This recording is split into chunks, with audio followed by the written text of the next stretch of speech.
नमस्कार, आप देख रहे हैं सिटी पोस्ट लाइव और मैं हूं रवि। आपको पता है कि भरत तिवारी इनकाउंटर मामले में अब सरकार जो है वो काफी गंभीर है और पूरे मामले की न्यायिक जांच चल रही है।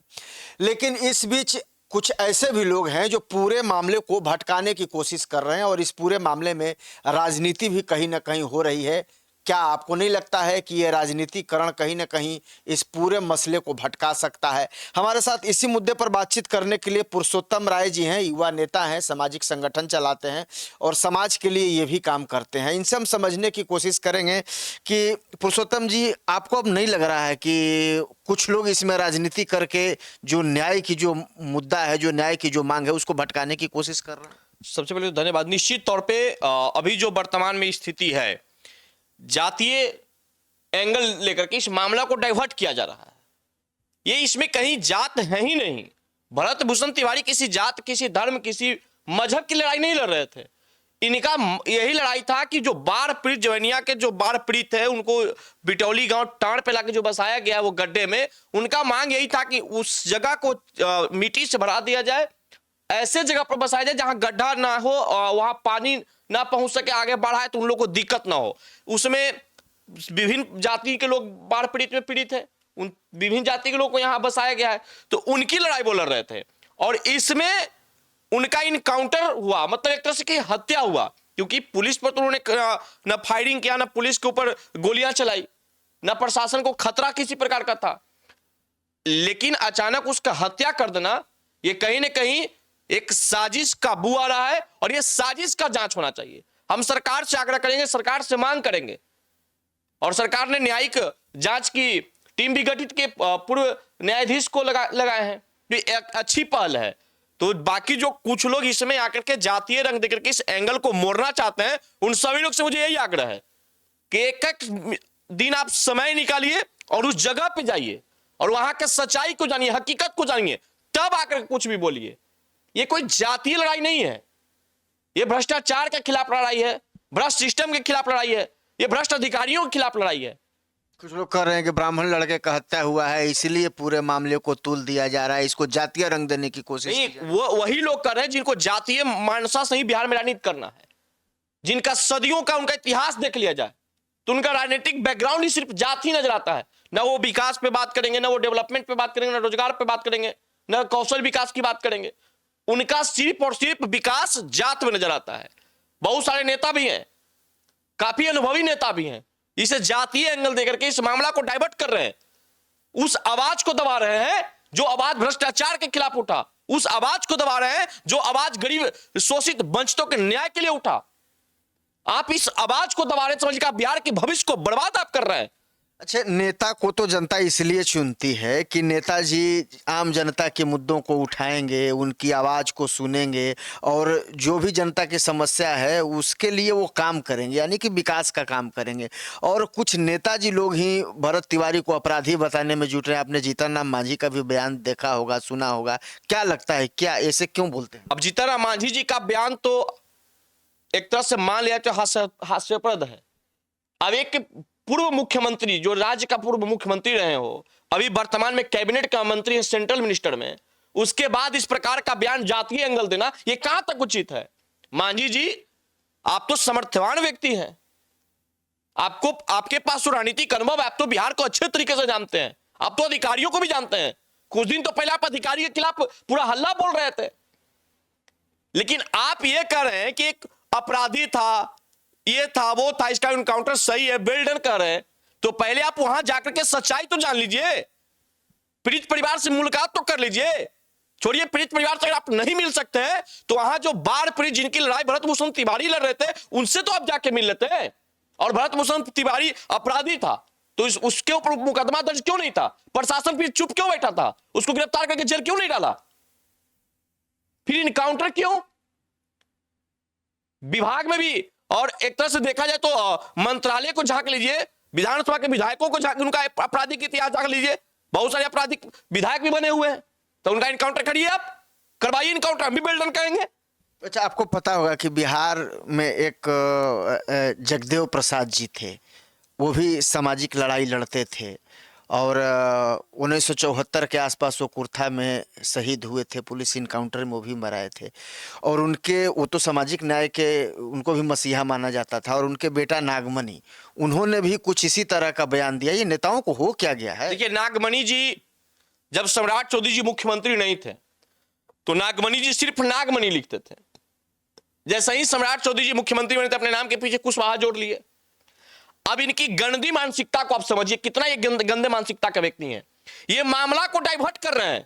ये ना अभी बिटौली पहुंचे हैं, ना ये बाढ़ पीड़ित से मुलाकात करने पहुंचे हैं, लेकिन पता नहीं इनको कौन खुफिया एजेंसी से बता दिया गया कि भरत भूषण तिवारी दो रिवॉल्वर रखा हुआ था। एक रिवॉल्वर फेंक दिया, सरेंडर कर दिया, और एक रिवॉल्वर पुलिस पर ताने हुए था तो प्रशासन ने गोली मार दिया। बाकी जो चश्मदीद गवाह है, जो शोषित वंचित समाज से आता, जो बाढ़ पीड़ित है, उसने कहा कि प्रशासन को सरेंडर करने के बाद भरत भूषण तिवारी को गोली मारा गया है। शर्म नहीं बढ़ता नागमणि जी आपको बोलते हुए? आप कुत्ता बिलाई से तुलना कर रहे हैं वैसे क्रांतियों का, वैसे क्रांतिवीर युवा का, जिसने शोषित वंचित बाढ़ पीड़ितों के न्याय के लिए लगातार सिस्टम से लड़ा, भ्रष्ट अधिकारियों से लड़ा। वो अपने परिवार, अपने घर, अपने जात, अपने धर्म के लिए नहीं लड़ रहा था। लेकिन इन लोग का एक मानसिकता देखिए, इनके पिताजी शहीद हैं, इनके पिताजी जननायक हैं, इनके पिताजी लेनिन हैं, जिसको कि कुर्था में एक सभा के दौरान पुलिस ने मार गिराया।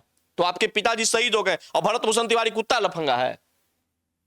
भाषा का मर्यादा सीखिए। आप राजनीति का परिक्रमा कर रहे हैं। आपको ऐसा कोई पार्टी नहीं बचा, कोई सीट नहीं बचा जहां से आप चुनाव नहीं लड़े, अपनी जमानत जब्त करा लिए।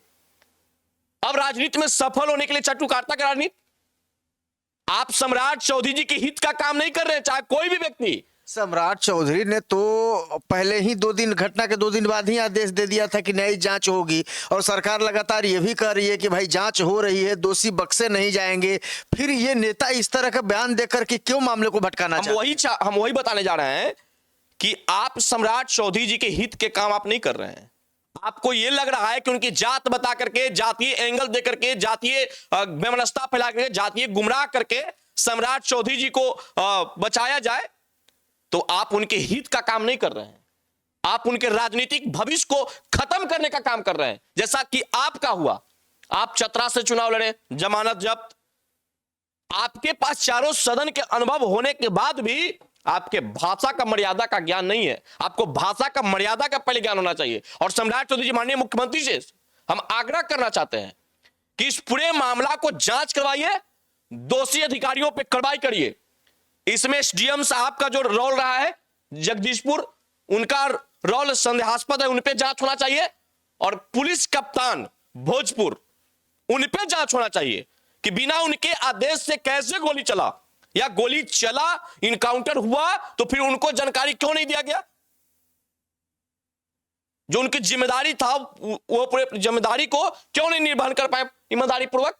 उन पे जांच होना चाहिए। बाकी जो जातीय एंगल देकर के महापंचायत या ये करवा रहे हैं, उनसे मुझे आग्रह है कि महापंचायत कराने से पहले, जातीय आग लगाने से पहले आप जाकर के बाढ़ पीड़ित, शोषित, वंचित लोगों से मिलिए। और मांझी जी और नागमणि जी तो समर्थवान व्यक्ति हैं। वहां मुश्किल से 25 से 30 लोगों का घर मिला है बनाने के लिए। 25 से 30 लोगों को आप 55 लाख 6 लाख का चेक काट दीजिए, वो अपना पक्का का मकान बना लेगा, जीवन भर आपको याद रखेगा। शोषित वंचित समाज जिसका आप राजनीति करते हैं, जिसका आप जातीय आग लगा रहे हैं, सिर्फ आग मत लगाइए, उन लोग के अधिकार के भी काम करिए, उन लोग हक अधिकार के लिए भी लड़िए। आप ये सरकार को भी बदनाम करने पर क्यों तुले? ये सम्राट चौधरी जी को चाहते हैं कि सम्राट, ये आरोप लगा रहे हैं कि सवर्ण समाज को यह पच नहीं रहा कि सम्राट चौधरी जी मुख्यमंत्री बन गए। अच्छा ये बताइए कि बिहार विधानसभा में सवर्ण विधायकों की संख्या कितना है? 70, लगभग 70 है। तो जब इनको नहीं चाहता, 70 विधायक विरोध कर देता, तो क्या सम्राट चौधरी जी मुख्यमंत्री बन पाते हैं? और मुख्यमंत्री केवल स्वर्ण और दलित का थोड़े होता है, मुख्यमंत्री तो सबका होता है। सम्राट जी से पहले नीतीश कुमार जी मुख्यमंत्री थे। जब सम्राट चौधरी जी नीतीश कुमार के विपक्ष में बैठते थे तो नीतीश कुमार जी का विरोध करते थे, तो उनके जाति के लोग इस प्रकार का प्रोटेक्शन नहीं देते थे, और होना भी नहीं चाहिए। लोग सत्ता से ही सवाल पूछता है, सत्ता पे ही आरोप प्रत्यारोप लगाता है, और सत्ता पे आरोप प्रत्यारोप और सवाल उठाने का मतलब आप जातीय चश्मे से देखिएगा, जातीय एंगल से देखिएगा, तो इस सरकार का भविष्य के लिए खतरा ये लोग बन जाएंगे। क्योंकि ये जितने भी लोग अपने आप को शोषित, वंचित और बहुजन का अपने आप को नायक बता रहे हैं, ये सारे लोग बड़ा रुपया है। एक भी बहुजन के नायक नहीं है। अगर बहुजन के नायक होते तो ये लोग जाकर के जवनिया के बाढ़ पीड़ितों के न्याय के लिए लड़ाई लड़ते नहीं, चेक काटने। आप गरीब नहीं है, आप समर्थवान व्यक्ति, एक तो केंद्रीय मंत्री है और दूसरा पूर्व केंद्रीय मंत्री है। ऐसे इस तरह जिस तरीके से बात कर रही हैं नेता लोग, ऐसे क्या लगता है कि भरत तिवारी मामले में न्याय हो पाएगा? ये तो मेन मुद्दे को ही भटकाने की कोशिश कर रहे हैं। भटकाने का कुछ भी कोशिश कर लें, अगर किसी ने भटकाने का साजिश रचा है तो उनके साजिश को हम कामयाब नहीं होने देंगे। हम सब जागृत युवा, हमारी मांग यही है, हमारा सरकार से कोई मांग नहीं है, हमें सरकार से कोई झगड़ा नहीं है, हमें सरकार से कोई शिकायत नहीं है। बस सरकार से मुझे यही मांग है कि इस पूरे मामला को न्यायिक जांच करा के दूध के दूध और पानी का पानी किया जाए और एसडीएम जगदीशपुर और पुलिस कप्तान भोजपुर के ऊपर कार्रवाई हो, क्योंकि ये लोग भी आरोपी हैं, ये लोग को भी इस मामले में दोषी है, क्योंकि बिना इनके आदेश के जिला में कोई भी पुलिस इनकाउंटर नहीं कर सकता है।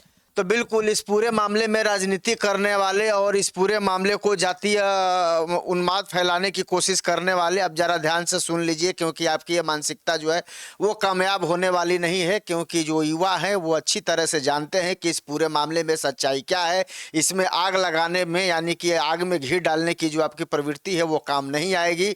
और पहले ही मुख्यमंत्री सम्राट चौधरी ने न्यायिक जाँच के आदेश दे दिए हैं, जाँच हो भी रही है और जल्द ही दूध का दूध और पानी का पानी भी हो जाएगा। लेकिन जो लोग भी इस पूरे मसले में राजनीति करने की कोशिश कर रहे हैं उनकी तो पहले ही थू-थू हो चुकी है, अब अपनी भत तो पिटवा ही चुके हैं। लेकिन अब उन्हें इसके बाद भी संभल जाना चाहिए और सोच समझ करके और पूरे मामले की जानकारी लेने के बाद ही किसी भी तरह की टिप्पणी करनी चाहिए। आप क्या सोचते हैं इस खबर को लेकर के? कमेंट जरूर करिएगा और खबर को ज्यादा से ज्यादा शेयर और लाइक भी कर दीजिएगा। धन्यवाद।